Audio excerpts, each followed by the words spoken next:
चलो exercise 9.2 question का solution अपन देखते हैं। तो क्वेश्चन नंबर कहाँ तक हो गए? 14, 15 देखो। क्वेश्चन नंबर 15 क्या है, देखो समझना इस बात को। ये आपको एक एक्सप्रेशन दे रखा है A N plus B N upon इस टाइप से A power N plus B power N upon A power N minus one plus B power N minus one. ये दे रखा है क्या? आपको आगे बोला है A minus B sorry A तथा बी के मध्य समांतर माध्य हो, यानी ये जो भी है वो क्या है, ए और बी के बीच में क्या है, समांतर माध्य है। तो आपको एन की वैल्यू फाइंड आउट करनी है, एन का मान आपको बताना है। तो देखो जैसे मान लो आपके पास नंबर है 2 है और एक 6 है। मैं ऐसे बोलूँ अर्थमेटिक मीन क्या होगा इसका, समांतर माध्य क्या होगा। तो क्या करते हैं, कैसे निकालते हैं? अरे क्या होता है फॉर्मूला अर्थमेटिक मीन समांतर माध्य का, a प्लस बी अपॉन 2। कोई भी दो नंबर है a और b, तब क्लियर है। तो ये हो गया समांतर माध्य a प्लस बी अपॉन 2। तो अपने को यहाँ पे अब इसका देखें तो कितना हो जाएगा, 4 हो जाएगा। इसको ऐड करके 2 से ऐड कर देंगे, ये हो जाएगा। तो अपने को देखो क्या दे रखा है, इसने अपने को ये दे रखा है ए और बी के मध्य जो भी अर्थमेटिक मीन होगा, समांतर माध्य होगा, वो कितना है, वो ये है, यही है क्या। तो अपन ये बोल सकते हैं क्या कि ए और बी का जो अर्थमेटिक मीन होगा वो तो होगा a प्लस बी अपॉन 2। वो अपने को दे रखा है कितना, ये दे रखा है, यही दे रखा है क्या। तो अपन इसके इक्वल लिख सकते हैं क्या, या ऐसे समझ लो ये क्या है आपके पास, अर्थमेटिक मीन है बिटवीन ए एंड बी। यही दे रखा है क्या आपको, ये जो भी आपको दे रखा है ये क्या चीज़ है, क्या है ये है ए और बी के बीच में समांतर माध्य है, अर्थमेटिक मीन है ये, क्लियर है। तो इसके इक्वल लिख सकते हैं। तो देखो A power N plus B power N divide by A power N minus one plus B power N minus one is equal, हम जानते हैं ए और बी के बीच में अर्थमेटिक मीन क्या होता है, फॉर्मूला होता है डायरेक्ट ए प्लस बी अपॉन 2। तो इसकी वैल्यू रख देते हैं ए प्लस बी अपॉन 2। अब देखो क्रॉस मल्टीप्लाई करवा देते हैं अपन यहाँ से, तो आ जाएगा अपने पास 2a power n plus 2b power n is equal a plus b को मल्टीप्लाई करेंगे किससे, a power n minus one plus B power n minus one. यहाँ तक क्लियर है, एक एक स्टेप समझते जाओ। देखो 2a power n plus 2b power n is equal, इसको मल्टीप्लाई करते हैं इससे। तो देखो किस प्रकार से मल्टीप्लाई होगा, a इंटू क्या होगा, a power n minus one, ऐसे होगा। तो बताओ इसे क्या लिखें अपन, ऐसा लिख सकते हैं क्या। देखो a की पावर कितनी है, यहाँ पे कुछ नहीं है तो 1 है। बेस क्या है दोनों का, सेम है, आधार समान है, तो पावर्स क्या होती है, ऐड होती है क्या। तो यहाँ पे क्या होगा, a इसकी पावर ऐड हो जाएगी तो 1 प्लस n माइनस 1, तो कितने होगा a पावर n। समझ गए, यहाँ से डायरेक्ट देख सकते थे, ये 1 है, ये माइनस 1 कैंसिल हो जाएगा, a पावर n आएगी, क्लियर है। तो यहाँ से इसको इससे मल्टीप्लाई करेंगे तो कितना आएगा अपने पास, a पावर n प्लस यहाँ पे तो डायरेक्ट मल्टीप्लाई हो जाएगा a b power n minus one plus 20 से मल्टीप्लाई होगा तो आ जाएगा b a power n minus one plus 20 से मल्टीप्लाई होगा वही आ जाएगा कितना, देखो b power n minus one, तो कितना हो जाएगा, सेम बेस है तो पावर ऐड, तो b पावर n आ जाएगी, तो b पावर क्या हो गया n, क्लियर है। अब देखो a पावर n और a पावर n इधर भी दिख रहा है अपने को, तो इसको पास में ले आते हैं इधर देखो b पावर n है, b पावर n है, तो इधर ले आते हैं इनको, सेम परिवार, एक ही खानदान के ये। तो 2a पावर n हो जाएगा plus 2b power n minus a power n minus b power n is equal, इधर कितना बचा, a b power n minus one plus b a power n minus, ये हो गया। देखो माइनस कर देंगे तो 2a पावर n में से a पावर n जाएगा तो क्या बचाएगा, ये आ गया।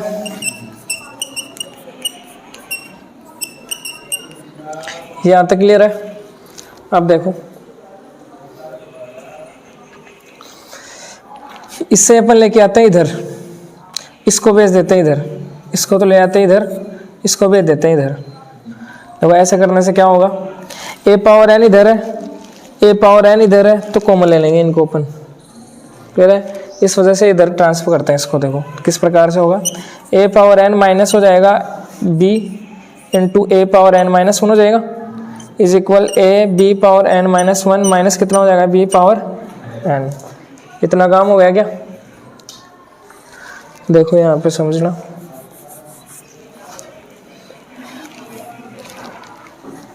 एक्स की पावर आपके पास है कितनी है 2 इंटू एक्स की पावर आपके पास कितनी है -3 है, ऐसे समझ लो। तो देखो ये मल्टीप्लाई में है तो क्या होगा, सेम बेस हो तो पावर ऐड हो जाएगी, तो एक्स की पावर कितनी आ जाएगी -1 आ जाएगी क्या? या आप ऐसे समझो इस बात को कि 2 की पावर x है और 2 की पावर अपने पास है कितनी 3 है, ऐसे समझ लो। सही है, देखो सेम बेस है, मल्टीप्लाई का साइन है तो पावर ऐड हो जाएगी, तो कितना आएगा आंसर 2x प्लस 3 आ जाएगा, 2 पावर x प्लस 3 आ जाएगा। सही है, तो इस बात को अपन ऐसा भी तो लिख सकते हैं कि 2 की पावर कितनी है x प्लस 3 है, तो इसका मतलब ये लिख सकते हैं कि 2 की पावर x भी है और 2 की पावर कितनी है 3 भी है, ऐसा लिख सकते हैं क्या? तो सेम अपन यहाँ से देखो क्या करेंगे, यहाँ पे a पावर n यहाँ पे दिख रहा है, यहाँ पे दिख रहा है क्या आपको, दिख रहा है?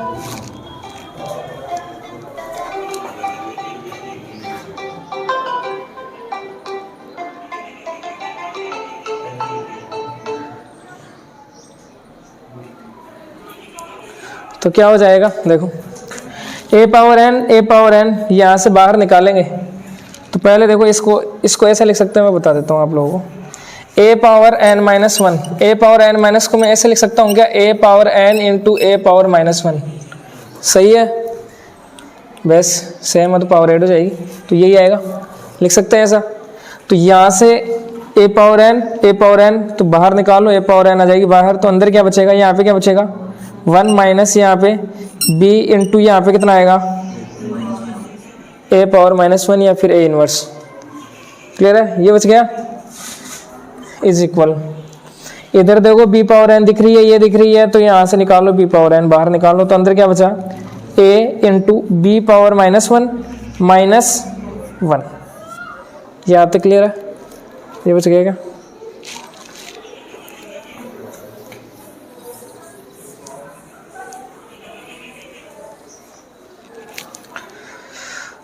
अब देखो एक बात बताओ तो कि जैसे आपके पास है 1 अपॉन या 2 की पावर -4 है, तो कैसे लिखोगे आप इसे,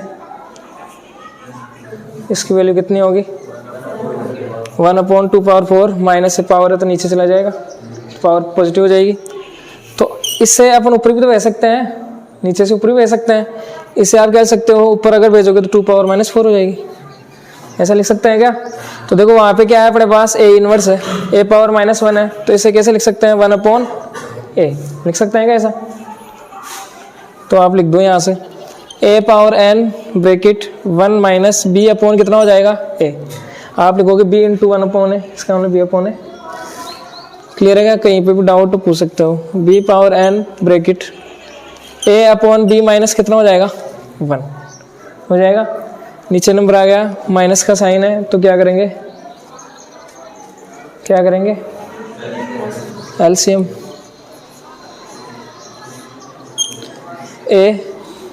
a माइनस b हो गया, यहाँ से b पावर n, नीचे नंबर आ गया, क्या करेंगे हवन करेंगे। याद आएगा कुछ? नहीं है याद आया, हवन करेंगे तो a माइनस क्या हो गया b हो गया। तो देखो अब क्या करें, यहाँ से समझो, देखो ये इस प्रकार से है क्या, a power n into a minus b upon a, इसी प्रकार से ये क्या है b power n into a minus b upon क्या है b है। देखो a माइनस बी कैंसिल हो जाएगा, मल्टीप्लाई में दोनों साइड सेम नंबर अगर है और मल्टीप्लाई में है पूरा तो कैंसिल हो सकता है। आप ऐसा नहीं कर सकते इस a से एक को कैंसिल कर दिया, सही है करना, फिर ये पूरा ब्रैकेट है तो पूरा ब्रैकेट से ये कैंसिल होगा, और यहाँ पे मल्टीप्लाई का साइन होना चाहिए, ऐसा नहीं है कि यहाँ पे प्लस का साइन है तब कैंसिल नहीं होगा। क्लियर है? तो देखो क्या बचा फिर A power N upon A equal B power N upon B. ये बच गया क्या? अब देखो क्या करें, देखो ऐसा कर देते हैं, इस ए को वापस से ऊपर ले जाएंगे तो ए पावर -1 हो जाएगी, क्या? तो ए पावर लिख सकते हैं n-1 इक्वल बी पावर कितना लिख सकते हो n-1। इस बी को वापस ले जाएंगे तो अच्छा वैसे बताएं क्या? समझ में आ गई बात कैसे लिखा? चलो यहाँ पे देख लो, ए power n into a power -1 ऐसे हो जाएगी। क्लियर है? जैसे ऐसे वापस ले जाएंगे ना तो ए इनवर्स में चेंज हो जाएगा वैसे। तो b पावर n इंटू कितना हो जाएगा b पावर -1, बेस सेम है तो पावर ऐड, तो a की पावर n-1 हो गई, b की पावर n-1। सही है यहाँ तक? तो अब देखो क्या पूछा है इसमें, n की वैल्यू बताना। तो n की वैल्यू कैसे बताएं, बताओ कोई उपाय है क्या? आइडिया, एक आइडिया जो बदल दे आपकी दुनिया, बताओ कैसे निकाले n की वैल्यू? तो देखो यहाँ से ऐसा तो है नहीं कि यहाँ से कि क्रॉस मल्टीप्लाई करवा दो, इसको इससे मल्टीप्लाई करवा दो। n कहाँ पे बैठा है? ऊपर पावर में है, तो पावर में ऐसे नहीं उतरता है, पावर में रह गया ना ये। तो इसका पावर उतारने के लिए अपने को देखो उपाय करना पड़ेगा कुछ। क्या करें देखो, समझो इस बात को। a power n-1 upon b power n-1 is equal 1 ऐसा लिख सकते हैं क्या? इसे मल्टीप्लाई करोगे तो वापस वही आएगा, इसका मतलब सही लिखा है। अब देखो जैसे आपके पास है 5/3 होल स्क्वायर है, तो इसको कैसे ओपन करते हो आप? होल स्क्वायर, इसका मतलब ऊपर वाले का भी स्क्वायर है नीचे वाले का भी स्क्वायर है, तो आप क्या लिखोगे इसे 5 स्क्वायर और 3 स्क्वायर। तो देखो आपको इस टाइप से दे रखा है, ये इसका भी स्क्वायर है इसका भी स्क्वायर है, तो मैं ऐसे लिख सकता हूँ टोटल का स्क्वायर है। उसी प्रकार से ये बोल सकते हैं इसकी पावर n-1 इसकी भी है, तो टोटल बोल सकते हैं कि क्या a अपॉन b की पावर टोटल कितनी होगी n-1 इक्वल कितना होगा? यहाँ तक बात समझ में आ गई अपने। अब भी देखो n की वैल्यू नहीं निकल रही है, तो कैसे निकालें, क्या करें? n की वैल्यू पावर में रह गई ना, तो पावर में रह गई तो n की वैल्यू अपन तभी निकाल सकते हैं जब देखो क्या हो, जब इधर जब बीच में इक्वल का साइन है, इधर बेस इक्वल हो, तो एक प्रॉपर्टी होती है अपने पास क्या, जब बीच में इक्वल का साइन हो और दोनों साइड बेस इक्वल हो, समान, आधार कैसा हो, समान हो, तो घाते हमेशा जो पावर होती है वो हमेशा कैसे होती है? इक्वल होती है। ये प्रॉपर्टी होती है अपने पास, होती है क्या? तो देखो क्या है, बेस सेम बनाना पड़ेगा अपने को, बीच में इक्वल का साइन तो है, ये तो सही है। बेस अपने पास दोनों सेम होनी चाहिए, एंड बेस आधार यही है a अपॉन b, इसका आधार बेस, तो इधर भी a अपॉन b होना चाहिए। तो अपन प्रॉपर्टी लगा देंगे, बेस इक्वल है अपने पास तो पावर्स इक्वल होंगी। तो यहाँ पे करें क्या, देखो इस प्रकार से लिख सकते हैं क्या, a upon b power n-1, तो इधर a अपॉन b लिख दें अपन, उसकी पावर में 0 ले लूं, तो ऐसा लिख सकते हैं क्या? देखो आप ना इस 1 की जगह अपनी इच्छा से कुछ नहीं रख सकते हो, है ना, रूल रेगुलेशन के तहत ही अपन काम कर सकते हैं, है ना। ऐसे आपकी इच्छा हुई कि हाँ a अपॉन b लिख दो, ऐसे कैसे लिख सकते हैं अपन? लेकिन देखो इसको सोल्व करोगे तो 1 ही आएगा, 1 ही आएगा। कैसे? किसी भी नंबर की पावर अगर 0 है तो उसकी वैल्यू 1, तो इसका मतलब लिख सकते हैं ऐसा अपन। क्लियर है? तो देखो बेस सेम है, इक्वल का साइन है, तो पावर्स कैसे होंगी? इक्वल होंगी। तो आप क्या लिखोगे यहाँ से n-1 इक्वल 0, तो n की वैल्यू क्या होगी? उतर गए नीचे पावर, ऐसे आएगा।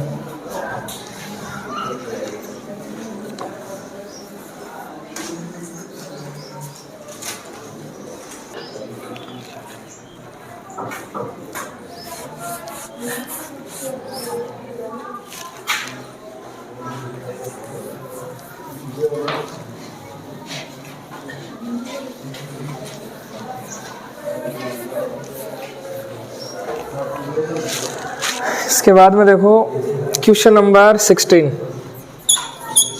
क्या है क्वेश्चन नंबर 16? m नंबर्स अपने पास कितने नंबर है? m नंबर्स, m संख्याएं हैं।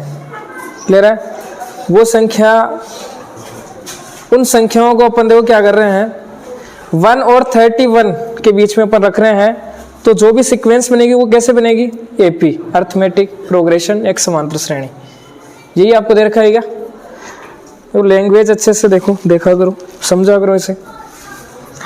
आपके पास एक तो 1 है और एक नंबर है आपके पास 31।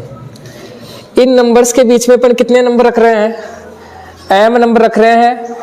जैसे अपन m नंबर रखते हैं तो जो सीक्वेंस बनेगी अपने को अपने पास, वो कैसे सीक्वेंस होगी, एपी होगी, समांतर श्रेणी होगी। तो अपन m नंबर रखते हैं, m नंबर इसके अंदर रखते हैं। देखो अब जो भी अपन इसके अंदर नंबर रखेंगे तो वो क्या होंगे अपने पास, अर्थमेटिक मीन समांतर माध्य होंगे क्या? अरे यही तो होता है समांतर माध्य। होता क्या है कि कोई भी आपके पास सीक्वेंस हो उसके अंदर आप नंबर रखो, नंबर रखने के बाद में अगर वो सीक्वेंस एपी बन जाती है तो जो भी आपने नंबर रखे वो क्या है, अर्थमेटिक मीन है, समांतर माध्य है। तो उन समांतर माध्यों क्या बोला इसने कि वो m संख्याएं हैं अपने पास। तो अपन पहला मान लेते हैं क्या है, a1 है, दूसरा मान लेते हैं a2 है, तीसरा मान लेते हैं a3। इस प्रकार से कितने नंबर से टोटल m नंबर से, तो am। यहाँ तक क्लियर है बात, सही है। इसके बाद में बोला है जो भी 7th और m-1 नंबर की जो भी आपके पास संख्या है उसका जो अनुपात है वो है 5:9। ये आपको दे रखा है रेशियो। मतलब संख्या टोटल कितनी है अपने पास, कितने नंबर है, m नंबर ही तो रख रहे हैं इसके अंदर। उस m नंबर्स के अंदर 7th नंबर का टर्म 7वीं संख्या और m-1 नंबर का टर्म m-1वीं संख्या, उनका जो रेशियो है ना वो अपने को दे रखा है। मतलब अपने को दे रखा है क्या, a7/am-1 कितना दे रखा है, 5/9। रेशियो को डिवाइड में लिख सकते हैं अपन। तो इनका रेशियो मतलब डिवाइड के फॉर्म में लिख लिया, कितना दे रखा है, 5:9 का मतलब 5/9। ये हमें दे रखा है। बात समझे क्या, क्लियर है? तो ये हमें दे रखा है। तो आपको बोला है यहाँ पे फाइंड वैल्यू ऑफ m की वैल्यू अपने को बतानी है, m का मान ज्ञात करना है। तो देखो सोल्व करता है यहाँ से, कैसे सोल्व करें। तो सबसे पहले यहाँ पे देखो फर्स्ट टर्म क्या है, 1 है, तो मतलब बोल सकते हैं a हमें दे रखा है कितना है, 1, प्रथम पद हो गया। इसके बाद में देखो लास्ट टर्म अपने को दे रखा है कितना, 31। लास्ट टर्म को अपन क्या बोलते हैं, an। लास्ट टर्म को अपन क्या बोलते हैं, nth टर्म, जिसे रिप्रेजेंट करते हैं an से, सही है। तो ये आपको ध्यान होना चाहिए बस कि लास्ट टर्म अगर अपने को दे रखी है तो उसका मतलब वो an है। तो वो कितना है, 31। अब an का फॉर्मूला जहाँ पे भी देखो an आ गया, an या फिर sn आ जाए, तो हमेशा आपको फॉर्मूला रखना है उसका। तो an का फॉर्मूला हमें पता है कितना होता है, a+n-1 इंटू d, जहाँ पे n क्या होता है, नंबर ऑफ टर्म्स, पदों की संख्या। तो अपन रखते हैं देखो a+n-1 into d is equal कितना है, 31 है। जहाँ पे n क्या है, नंबर ऑफ टर्म्स है, पदों की संख्या है, a फर्स्ट टर्म है, d क्या कॉमन डिफरेंस है, सार्वंतर। तो a की वैल्यू कितनी है, 1 है, प्लस n है नंबर ऑफ टर्म्स। तो बताओ यहाँ पे कितने टर्म्स है, m कहाँ पे है, अरे टोटल टर्म्स गिनो देखिए कितने हैं ये। m तो यहाँ तक हो गए, एक टर्म ये रहा, एक ये रहा, तो कितने हो गए, m+2 नहीं हो गए क्या, 2 टर्म एक्स्ट्रा भी तो है। तो कितने टर्म हो गए टोटल, m+2 -1 इंटू d, तो अपने को पता नहीं है, ऐसे कैसे रख दो, इक्वल 31। क्लियर है? तो यहाँ से देखो सोल्व कर लो, 1 को इधर ट्रांसफर कर लो, प्लस में इधर जाएगा माइनस में, तो क्या हो जाएगा, m प्लस यहाँ पे आ जाएगा 1, m+1 into D is equal 30। ये आ जाएगा क्या। और d की वैल्यू अगर देखें तो d इक्वल कितना हो जाएगा, 30/m+1। यहाँ से ये रिजल्ट मिल जाएगा अपने को। इससे आगे सोल्व नहीं कर सकते क्योंकि m की वैल्यू ना तो हमें पता है और ना d की वैल्यू पता है, तो सोल्व नहीं कर सकते। तो देखो इसके बाद में अब क्या करें, अब हमें ये गिवन है, ये दे रखा है हमें, A7, तो आप है ना इनकी वैल्यू बताओ। देखिए सबसे पहले वाला टर्म होता है A, सेकेंड वाला टर्म क्या होता है, ये एक अर्थमेटिक प्रोग्रेशन है, तो उसके टर्म्स किस टाइप के होंगे, पहले वाला A, सेकेंड वाला A प्लस डी, और थर्ड वाला A प्लस 2D, फोर्थ वाला A plus 3D, fourth number पे है ना, तो फोर्थ वाला टर्म A प्लस 3D हो जाएगा। तो हमें दे रखा है A7, आपको आप यहाँ पे लिख भी सकते हो, A7 upon AM-1 is equal कितना है 5/9, यही है क्या 5/9 ही है क्या, हाँ। तो बताओ A7 का मतलब कितना होगा, यहाँ से आप देखो पैटर्न देखो, A3 का मतलब आ रहा है A प्लस 3D, क्लियर है।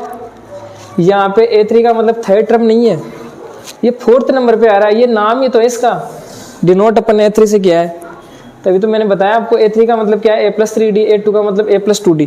तो यहाँ पे किस प्रकार से आ रहा है देखो नंबर, अगर A3 है यहाँ पे 3 है तो मतलब A प्लस 3D आएगा, यहाँ पे 2 है तो A प्लस 2D आएगा, तो A7 का मतलब क्या होगा A प्लस 7D, यही होगा क्या, क्लियर है। अपॉन AM-1 का फॉर्मूला क्या होगा,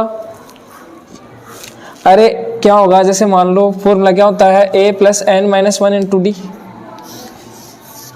तो अपन क्या कर रहे हैं देखो यहाँ पे 3 का है ना, तो अपन क्या कर रहे हैं यहाँ पे भी 3 रख रहे हैं, A प्लस डी, तो या बिना फॉर्मूले देख लो डायरेक्ट ही देखो, A प्लस डी भी आएगा यहाँ पे अपने को रखना है, तो यहाँ पे नंबर क्या आ जाएगा M-1 आ जाएगा, यही होगा क्या, यही होगा।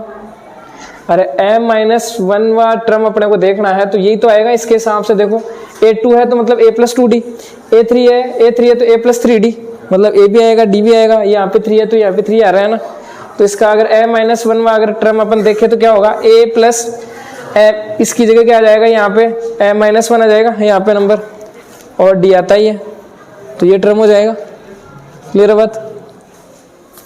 इक्वल कितना है 5/9। अब यहाँ पे A की वैल्यू तो हमें पता ही है, A की वैल्यू कितनी है 1 है, तो 1 यहाँ पे पुट कर दो आप, तो कितना हो जाएगा यहाँ पे 1 plus 7D upon 1 plus M-1 into D is equal 5/9। आप ऐसे करवा दो, क्रॉस मल्टीप्लाई करवा दो यहाँ पे, तो क्रॉस मल्टीप्लाई अपन करवा देते हैं, या देखो आप D की वैल्यू यहाँ पे पुट कर सकते हो, यहाँ पे अपन बाद में कर देंगे, सही है। तो देखो यहाँ पे 2 जगह करनी पड़ेगी अपने को, फिर एलसीएम लेना पड़ेगा, इससे अच्छा क्रॉस मल्टीप्लाई करवा दो, तो क्या होगा 9 plus 63D is equal 5 plus 5M-1 into D, इस प्रकार से हो जाएगा। अब देखो आप D वालों को पास में ले आओ, तो 63D minus 5M-1 D is equal, या इसको इधर ही ले आओ, तो इधर लाएंगे अपन 9, इस 5 को लेके आएंगे तो कितना हो जाएगा 4 इक्वल क्या हो जाएगा 5 ब्रैकेट M-1 D माइनस कितना हो जाएगा 63D हो जाएगा, क्लियर है। यहाँ से देखो 4 इक्वल D कॉमन ले लेंगे अपन, बाहर ले लेंगे तो क्या हो गया, या इसको अंदर और भी मल्टीप्लाई करवा दो, तो 5M-5 माइनस कितने हो गए 63, ये आ जाएगा। अब D की वैल्यू यहाँ पे पुट कर दो,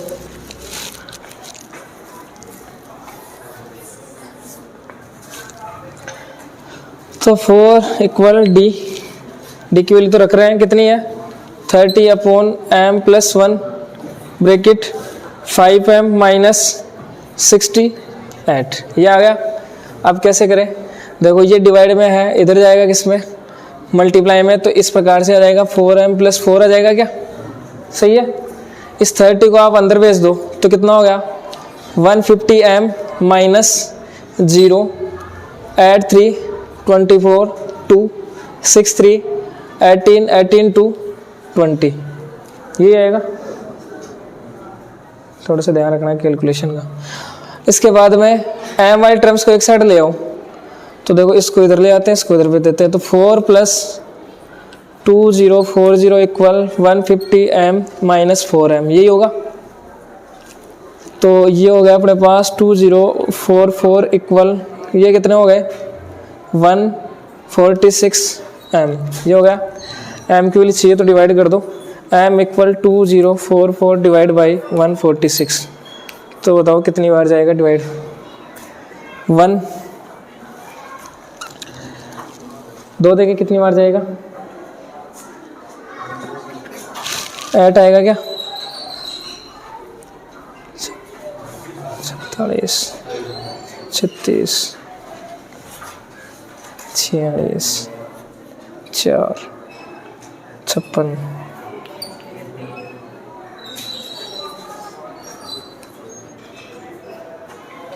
4 आ जाएगा, 4 आ जाएगा। तो m की वैल्यू कितनी आ जाएगी आपके पास, 14। और देखो आंसर ये आ रहा है क्या, तो m की वैल्यू पूछी थी अपने को, तो m इक्वल कितना आ गया, 14। क्लियर है। तो आपको इस प्रकार सॉल्व करना है। बस देखो इसमें ध्यान कहाँ पे रखना है, यहाँ पे ध्यान रखना है कि A7 का मतलब आप इस फॉर्मूले से ओपन नहीं करोगे इसको, क्योंकि ये A7 का मतलब देखे तो रियल में टर्म कौन सी है, ये 8 वाली टर्म है, सही ना। यहाँ से आप काउंट करोगे तो 8 वाली टर्म है, तो फॉर्मूले से अगर निकालना चाहो तो यहाँ पे n की जगह 8 रखना पड़ेगा अपने को, तब क्या आएगा, देखो a + a1d आ जाएगा, सही है। और अगर इसकी बात करें am-1 टर्म की बात करें तो ये है m नंबर की टर्म, m नंबर की टर्म, तो अगर फॉर्मूले में रखोगे तो क्या होगा, a + m-1 × d, तो वही तो आएगा, समझ गया क्या। क्रॉस मल्टीप्लाई करो और d की वैल्यू पुट कर दो, यहाँ पे पुट कर दो, या फिर इसको थोड़ा सोल्व करके फिर बाद में कर दो। यहाँ पे करोगे तो 2 बार पुट करनी पड़ेगी, एलसीएम लेना पड़ेगा, वैसे कर सकते हो या फिर ऐसे कर सकते हो।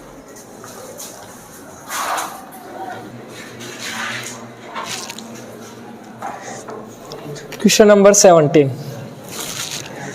दो क्या है, एक व्यक्ति है, एक आदमी, वो क्या कर रहा है,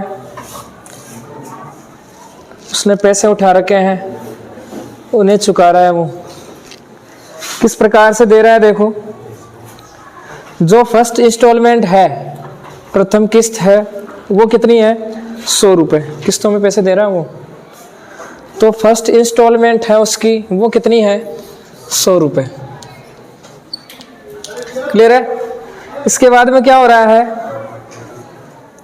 यदि वह प्रत्येक किस्त में 500 रुपये प्रति माह बढ़ता है, यानी क्या कर रहा है, पहली किस्त है फर्स्ट इंस्टॉलमेंट 100 रुपये, नेक्स्ट सेकंड वाली किस्त अगर वो देखा तो 5 रुपये बढ़ा देगा, 5 रुपये ऐड कर देगा उसमें, उससे नेक्स्ट वाले उसमें 5 रुपये ऐड कर देगा, इस प्रकार से दे रहा है क्या।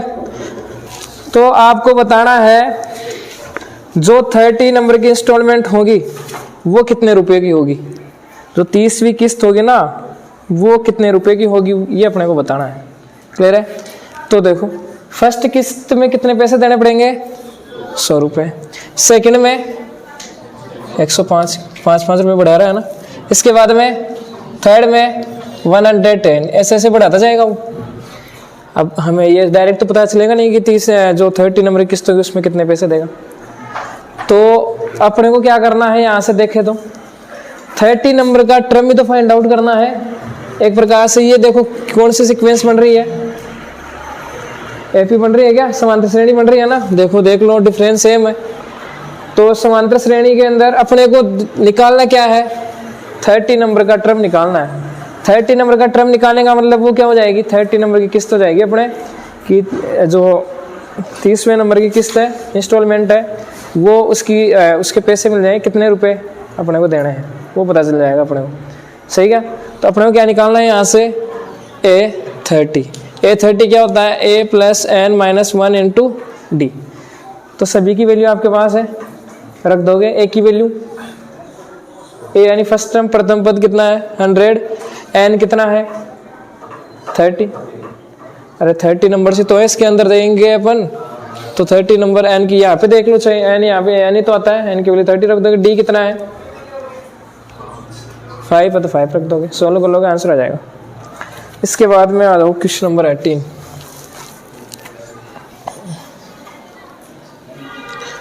क्वेश्चन देखो थोड़ा अलग है, डिफरेंट टाइप है।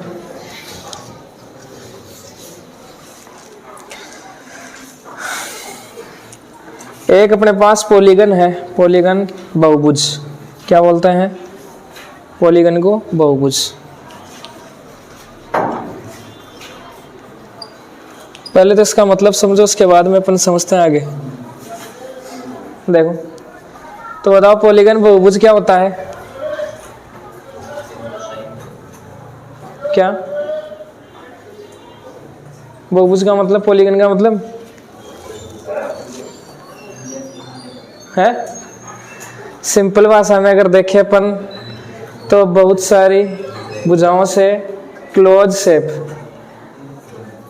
कोई भी बंद आकृति, बहुत सारी भुजाओं से कोई भी बंद आकृति क्लोज्ड शेप अगर अपने पास है तो वो क्या है? पॉलीगन है, बहुभुज है। तो बताओ कितनी भुजाओं से कोई भी जो शेप होगी वो बंद होगी या पैक हो जाएगी, बंद हो जाएगी? कम से कम कितनी चाहिए अपने को साइडें? 3 चाहिए, तभी तो होगी बंद, क्लोज। तो 3 अगर अपने पास साइडें हैं तो उनसे बंद आकृति क्लोज शेप ये हो गई। तो ये क्या बन गया अपने पास? बहुभुज बोल सकते हैं। और बहुभुज के अंदर भी अगर देखें प्रकार तो कौन सा है ये? त्रिभुज, ट्रायंगल बन गया, ट्रायंगल। अगर 4 साइडें ले लें, 4 साइडों से क्लोज्ड शेप होगी, वो क्या होगा? क्या होगा? क्या होगी? क्वाड्रिलेटरल, चतुर्भुज। 5 साइडें अगर होगी अपने पास तो 5 साइडों से बंद आकृति क्लोज शेप, पंचभुज या पेंटागोन। 6 साइडों से क्लोज शेप, हेक्सागोन या षटभुज। बात समझ गए क्या? ये है अपना पॉलीगन, बहुभुज। अब इसके अंदर एक खास बात है। क्या खास बात है? कि इसके जो एंगल होंगे ना, कोई भी शेप ले लो चाहे इसे, उनके है ना एंगल, ये हमेशा या तो होंगे या ऐसा समझ लो आप 180 डिग्री से कम होंगे हमेशा। जितने भी एंगल होंगे वो सब कैसे होंगे? 180 डिग्री से कम ही होंगे, 180 भी नहीं होंगे। ऐसा क्यों है? अगर 180 डिग्री अगर एंगल हो जाता है तो कभी पॉलीगन बनेगा ही नहीं, कभी बंद होगी ही नहीं वो शेप अपनी। देखो कैसे, जैसे मान लो आपके पास है, अब एंगल बनता कहाँ पे है? जब 2 साइडें या लाइनें क्रॉस करें, सही है, एक जगह, तो वहाँ पे एंगल बनता है। जैसे मान लो आपके पास यही मान लो, या ये मान लो, चलो ये साइड है, अगर इसकी लाइन ये ऐसे चलती जाए, सही है, और ये एंगल यहाँ पे बन रहा है। अब ये है ना, जैसे यहाँ पे एंगल अपन देखे 180 बढ़ा दे, यहाँ पे जैसे ये लाइन ऐसे जा रही थी ना, ये जाएगी तब तो बनी जाएगी क्लोज। अगर यहाँ पे ये एंगल, इस एंगल को 180 अगर अपन ले ले तो 180 ले ले तो ये कभी बंद होगी क्या? होगी ही नहीं, चलती जाएगी। 180 से ज़्यादा लेंगे तो कभी बंद नहीं होगी, ये शेप क्लोज शेप नहीं होगी। और क्लोज ही तो होनी चाहिए, पॉलीगन का मतलब बहुभुज, क्लोज शेप होनी चाहिए अपने पास। इसके अंदर देख लो चाहे, अब जैसे ये एंगल है, ये है ना 180 से कम है थोड़ा, अगर आप इसे ऐसे मोड़ दोगे, 180 ऐसे कर दोगे तो ये मिलेगी क्या? कभी मिलेगी? मिल जाएगी क्या? ऐसे ऐसे जाएगी, ऐसे जाएगी, कहीं ना कहीं पे मिल जाएगी, है ना। तो पॉलीगन के भी अंदर अपन रेगुलर पॉलीगन की बात कर रहे हैं, मतलब जिसमें जो भुजाएं है ना, साइड है, वो सभी कैसे हों? इक्वल हो। क्लियर बात? तो कभी है ना ये अगर इक्वल होगी, जैसे ये साइड ये सभी इक्वल होंगे, तो कभी है ना ये साइड है ना, ये इसको इंटरसेक्ट नहीं करेगी दूसरे वाले को, तो कभी क्लोज शेप बनेगी नहीं। इसका मतलब उसे अपन पॉलीगन बोल नहीं सकता है। समझ गए बात? तो इसकी खास बात क्या है कि 180 डिग्री से एंगल जो भी होगा वो एंगल हमेशा क्या होगा? कम ही होगा, कोई सा भी एंगल हो चाहे वो। क्लियर बात?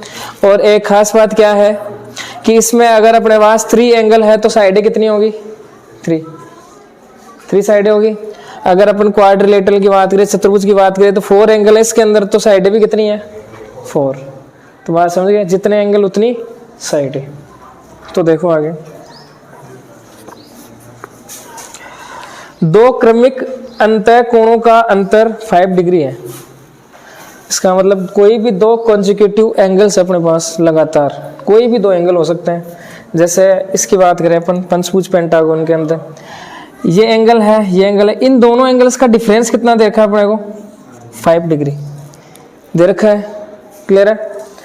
इसके बाद में आपको बोला है कि जो सबसे छोटा है एंगल वो कितना है 120 डिग्री, स्मॉलेस्ट एंगल वो कितना है 120 डिग्री है। तो आपको पॉलीगन के अंदर, बहुभुज के अंदर जो भुजाओं की संख्या ज्ञात करनी है, नंबर ऑफ साइड्स आपको बताने हैं। तो पहले ये देखो, एक तो अपने को दे रखा है इसमें सबसे छोटा एंगल होगा वो कितना होगा 120 डिग्री। तो हम मान लेते हैं ये एंगल है वो कितना है 120 डिग्री है। तो बताओ ये एंगल कितना होगा 125 हो जाएगा, क्योंकि इसने बोला है कोई भी दो कॉन्जिक्यूटिव एंगल्स है, लगातार कोई भी क्रमिक कोण, तो उनका डिफरेंस कितना है 5 डिग्री है। तो अपन इसे कितना ले सकते हैं 125, दोनों का डिफरेंस 5 ही है। ये कितना होगा 130 डिग्री हो जाएगा। तो दोनों का डिफरेंस कितना है 5 हो जाएगा। लेकिन इसने ये तो बोला नहीं है कि पेंटागोन है आपके पास, पंचभुज है, बहुभुज कोई सा भी हो सकता है, जरूरी नहीं है कि इसके अंदर जैसे 5 एंगल ही आएंगे इसके अंदर, तो 10 भी हो सकते हैं एंगल, 20 भी हो सकते हैं, 20 एंगल भी हो सकते हैं, यानी 20 साइडों से बन शेप भी हो सकती है। तो अपने को देखना है कितनी साइडें होंगी उसके अंदर, क्लियर है, ये बताना अपने को। तो देखो बताते हैं अपन। तो अपन लिखते हैं सबसे पहले एंगल्स इसके अंदर। तो सबसे छोटा एंगल कितना है 120 डिग्री है, उसके बाद में 125 है, उसके बाद 130 डिग्री है, ऐसे ऐसे चलते जा रहे हैं। एंगल्स पता थोड़ी है कितने एंगल बनेंगे, सही है, बहुभुज है कितने ही बन सकते हैं, तो ऐसे ऐसे चलते जाएगा, क्लियर है। तो देखो कैसे फाइंड आउट करेंगे अपन नंबर ऑफ साइड्स, भुजाओं की संख्या। यहाँ पे देखो ये कौन सी सीक्वेंस बन रही है अपने पास, एपी बन रही है, समांतर श्रेणी है। तो अपन यहाँ पे फॉर्मूला लगाएंगे SN वाला, सम ऑफ n टर्म्स। क्यों लगाएंगे ये थोड़ा आपको लेट समझ में आएगा, मीनिंग बाद में समझ में आएगा, पहले देखो एक बार। SN वाला फॉर्मूला लगाएंगे अपन यहाँ से। SN इक्वल क्या होता है n/2 bracket 2a plus n-1 into D, ये होता है फॉर्मूला। SN का मतलब क्या है नंबर ऑफ टर्म्स। अब यहाँ पे अपने पास क्या है, ये सब एंगल्स है, कोण है, तो SN का मतलब क्या हो गया number of sum of angles, clear है। SN का मतलब ये है यहाँ पे। तो SN इक्वल n की वैल्यू हमें पता नहीं है कितने एंगल्स है, नहीं पता है, तो n ऐसे कैसे आ जाएगा 2a कितना है 120 है, तो रखो यहाँ पे 2 से मल्टीप्लाई करवाते ही 240 हो जाएगा, प्लस n-1 इंटू डी कितना है 5 है, सार्व अंतर कॉमन डिफरेंस, इसको इसमें से माइनस कर लो, क्लियर है यहाँ तक। अब देखो SN का मतलब क्या है sum of angles in polygon, बहुभुज के अंदर सभी कोणों का योग। SN का मतलब ये हो गया, बोल सकते हैं ऐसा। तो अब देखो यहाँ से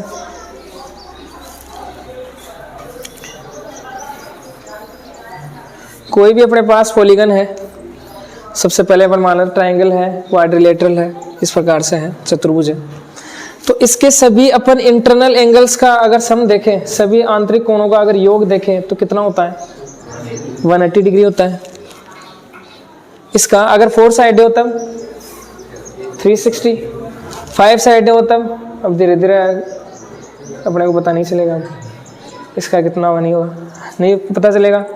तो इसका डायरेक्ट फॉर्मूला है sum of all interior angles of any polygon, कोई भी बहुभुज है उसके सभी आंतरिक कोणों का योग कितना होता है, देखो 180 ब्रैकेट n-2, ये फॉर्मूला होता है।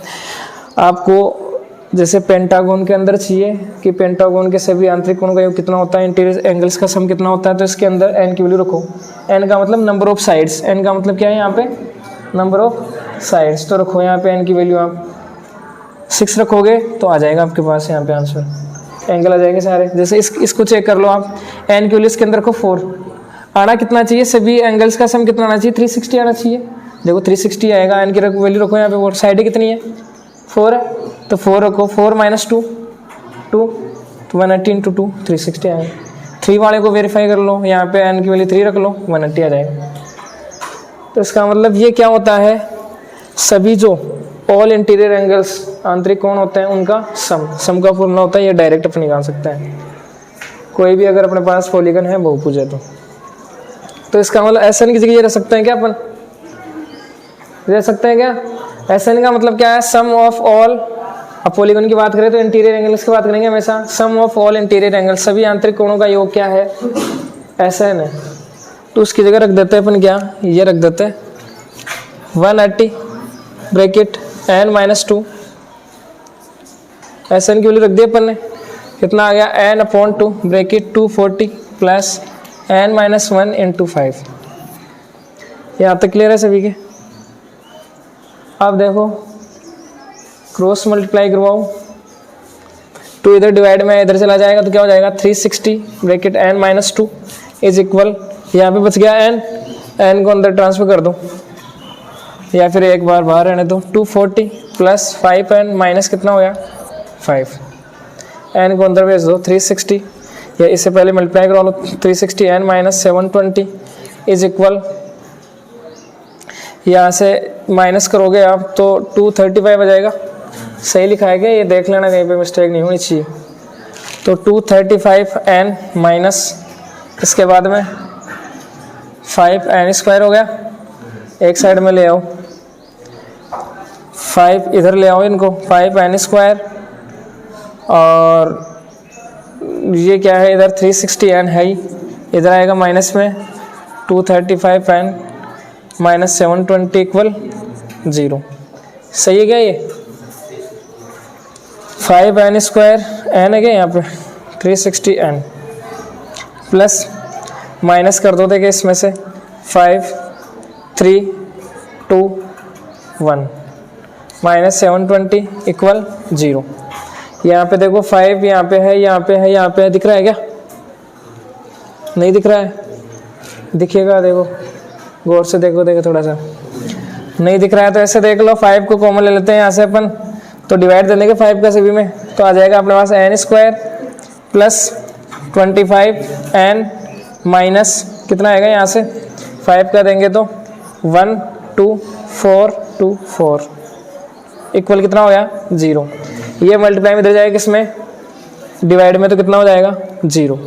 तो ये क्या मिल गया अपने को, एक क्वाड्रेटिक इक्वेशन द्विघात समीकरण। इसे सॉल्व करना आप लोगों को, n की वैल्यू आपके पास आएगी कितनी, जैसे सोल्व करोगे बताओ क्या होंगे इसके फैक्टर, कैसे ब्रेक करेंगे इस 25 को अपन 16 और 9 में कर सकते हैं क्या, 16 प्लस 9 25, मल्टीप्लाई जैसे करोगे तो कितना आएगा 144 आ जाएगा, आ जाएगा क्या। तो आप ले लेना, प्लस के लोगे या माइनस के लोगे, प्लस के, क्लियर है, तो देख लेना, कर लेना इसको सोल्व, है ना।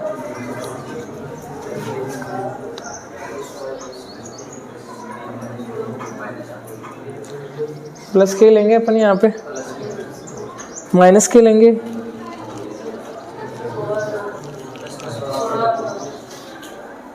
हाँ हो तो जाएंगे लेकिन माइनस का आना चाहिए ना मल्टीप्लाई कराने पे।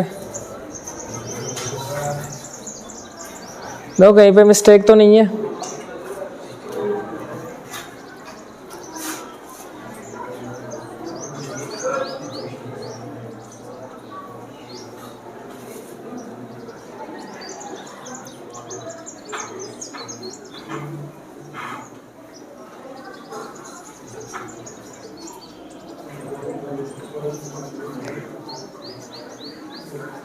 अरे मिस्टेक हो गई क्या कहीं पे, देखो देखे,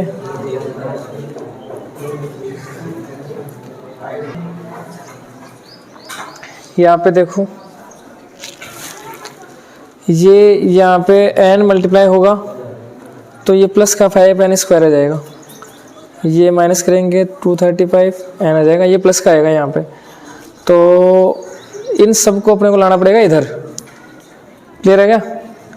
तो आप लेके आओगे इसको इधर, तो ये इधर आ गया, ये तो पहले से है ही, 360n आएगा इधर, माइनस में आ जाएगा, और ये प्लस का है ही, और ये आएगा किस में, प्लस में। तो आपके पास आ जाएंगे माइनस के 125 आ जाएंगे, और यहाँ पे माइनस के आ जाएंगे। तो आप इसे ब्रेक कैसे करोगे, यहाँ पे प्लस है क्या, हाँ, तो इसे ब्रेक करोगे आप -9 25 को लिख सकते हो -9 और -16 ऐसे ब्रेक कर सकते हो। सही है, ये आ जाएगा। तो यहाँ से आप n की वैल्यू निकालोगे ना, सोल्व करोगे तो आपके पास आएगी n की वैल्यू तो आएगी 9, एक की आएगी n की वैल्यू 16। क्लियर है?